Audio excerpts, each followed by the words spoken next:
தாவேக தலைவர் விஜயுடன் பேசினீர்களா? ஓபிஎஸ் கொடுத்த பதில். டிசம்பரில் நடக்கும் பெரிய சம்பவம். வணக்கம் செய்திப்புணல் நேயர்களே. தாவேக தலைவர் விஜயுடன் தாம் பேசவில்லை என்றும் விஜயும் தம்முடன் பேசவில்லை என்றும் முன்னாள் முதல்வர் ஓ பன்னீர்செல்வம் தெரிவித்துள்ளார்.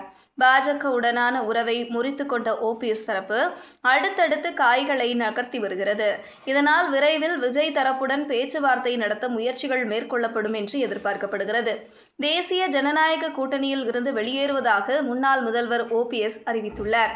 பிரதமர் மோடியை சந்திக்க அனுமதி கோரிய நிலையில் அந்த அனுமதி கடைசி வரை கிடைக்கவில்லை. ஏற்கனவே 2 முறை தமிழகம் வந்தபோதும் அமித்ஷாவும் சந்திக்கவில்லை.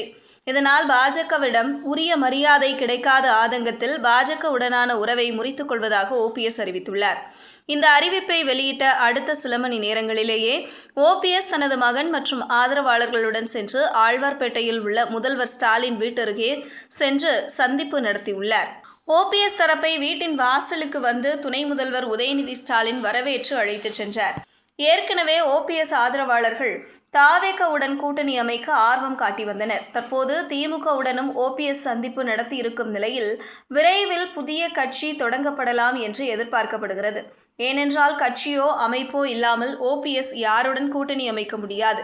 இல்லையென்றால் சுயேட்சையாக மட்டுமே போட்டியிட முடியும். அது மட்டுமல்லாமல் விஜய்க்கு அரசியல் ஆலோசகராக இருந்து வரும் ஜான் ஆரோக்கியசாமியை ஓபிஎஸ் தரப்பு அணுகிய போது டிசம்பர் வரை பொறுத்திருக்குமாறு பதிலளிக்கப்பட்டுள்ளது. விஜய் தொடங்க போகும் மக்கள் சந்திப்பு பயணத்திற்கு பின்னரே கூட்டணி பேச்சுவார்த்தையை தொடங்கும் எண்ணத்தில் தாவேக உள்ளதாக கூறப்பட்டிருக்கிறது. திமுக மற்றும் தாவேக ஆகிய இரு கட்சிகளின் கதவுகளையும் ஓபிஎஸ் தரப்பு தட்டியிருக்கிறது. இந்த நிலையில் விஜயுடன் பேச்சுவார்த்தை நடத்தப்பட்டதா என்ற கேள்விக்கு ஓபிஎஸ் விஜயுடன் தாம் இதுவரை பேசவில்லை, விஜயும் இதுவரை தம்முடன் பேசவில்லை என்று தெரிவித்தார். இதனால் ஓபிஎஸ் அடுத்ததாக அமைப்பு ரீதியாக உருவாகுவதற்கான பணிகளை மேற்கொள்வார் என்று எதிர்பார்க்கப்படுகிறது. இதுபோன்ற செய்திகளை தெரிந்து கொள்ள செய்திப்புணலுடன் இணைந்திருங்கள்.